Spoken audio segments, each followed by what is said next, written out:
Hello students, welcome to words education. हम लोग numerical discuss कर रहे हैं रिलेटेड टू कूलम लॉ।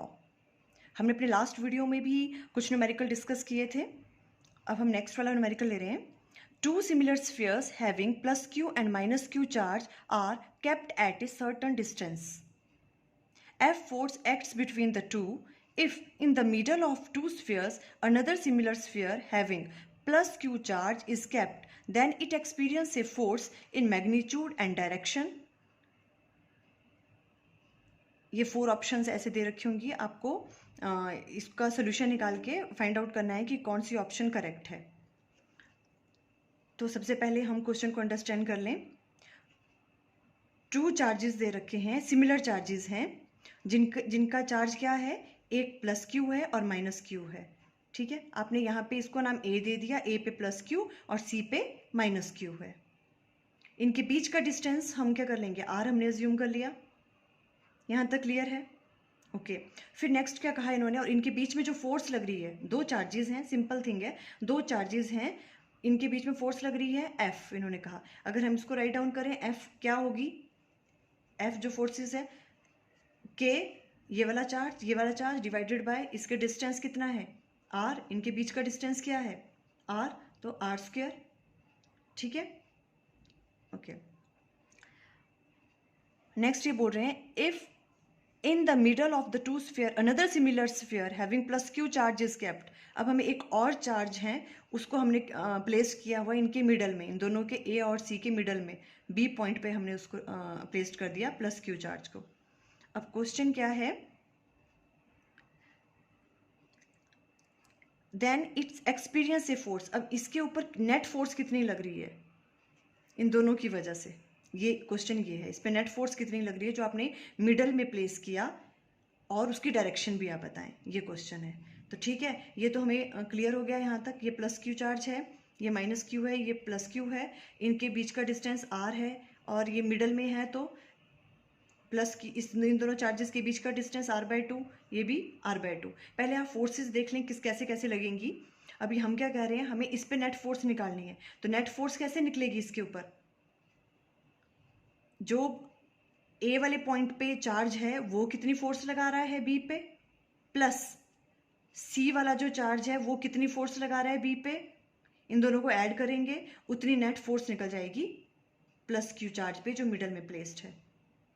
ठीक है, तो पहले हम डायरेक्शन वाइज देख लेते हैं क्योंकि इन्होंने डायरेक्शन भी पूछी है इसमें। ठीक है, डायरेक्शन है तो कैसे लगेगा, देखिए आप, जो ए वाले पॉइंट पे चार्ज है वो बी पे किस डायरेक्शन में लगाएगा फोर्स, उसको हमने एफ ए नाम दे दिया, वो किस तरफ को लगेगा, दोनों पॉजिटिव है। ठीक है, इसकी वजह से जो यहाँ पे फोर्स लगेगी इसको रिपेल करेगा, उसको नाम हमने एफ ए दे दिया, उसकी डायरेक्शन इस तरफ को होगी। अंडरस्टैंड? ठीक है, बिकॉज ये रिपल्शन हो रही है, इसको एफ ए नाम दे दिया, इस तरफ को लग गई।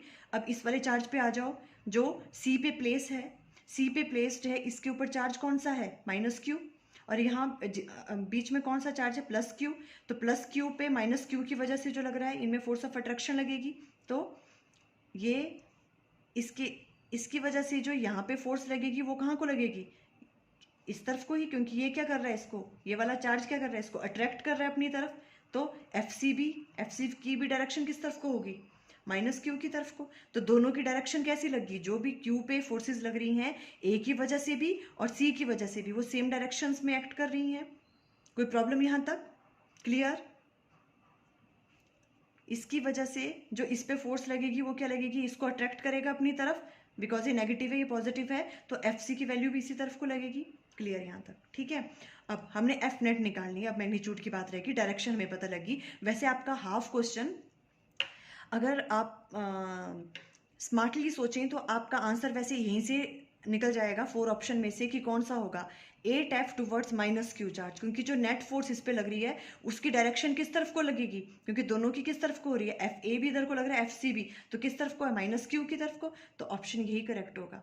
बट इसका मैग्नीट्यूड भी निकालना है, तो हम कैसे निकालेंगे, अगर आपको 8F निकालना है, F net equal to F A plus F C.